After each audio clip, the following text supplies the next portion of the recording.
Hello everyone, welcome to passion of science. I hope all of you are doing very well.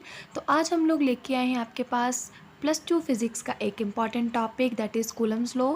तो आइए start करते हैं। सबसे पहले कूलम्स लॉ की स्टेटमेंट देखेंगे, जिसके according it states that the force of attraction और repulsion between the 2 point charges is directly proportional to product of this 2 charges and it is inversely proportional to square of distance between them. अब इसकी statement के according mathematical expression derive करने का try करेंगे। देखिए, सबसे पहले अगर हमारे पास दो चार्जेस हैं, let it be Q1 and another charge let it be Q2।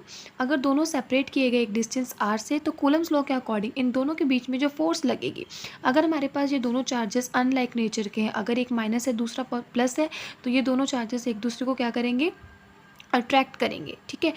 अगर ये दोनों के ऊपर सेम नेचर का चार्ज है, अगर दोनों प्लस हैं या दोनों नेगेटिव हैं, तो ये दोनों क्या करेंगे, एक दूसरे को रिपेल करेंगे। तो जितनी भी फोर्स ऑफ अट्रैक्शन और रिपल्शन लगेगी, वो कूलम्स लॉ के अकॉर्डिंग क्या रहेगा, F is directly proportional to product of this 2 charges. इन दोनों चार्जेस के मैग्नीट्यूड को हम लोगों ने आपस में मल्टीप्लाई करवाना है।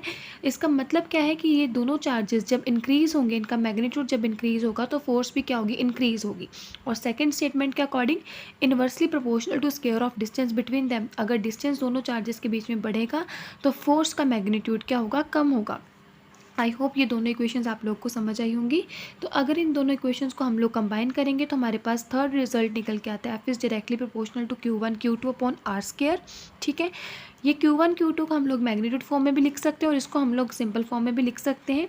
और हमें पता है, जब भी हम लोग कोई प्रोपोर्शनलिटी साइन हटाते हैं, रिमूव करते हैं, तो हमारे पास यहाँ पर एक कांस्टेंट आता है। इस कांस्टेंट को हमने इस कंडीशन में K का नाम दे दिया, फिर K is your proportionality constant. Coulomb's law के केस में K की वैल्यू हमारे पास रहती है 1/4 pi epsilon naught, where epsilon naught is your relative permittivity.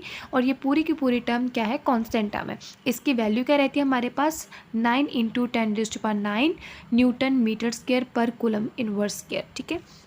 तो यहाँ पे हम लोग K की वैल्यू सब्स्टिट्यूट कर देंगे, तो हमारे पास रिजल्ट क्या निकल के आएगा, F is equals to 1/4 pi epsilon naught Q1 Q2 upon R square. This is your required final expression of Coulomb's law.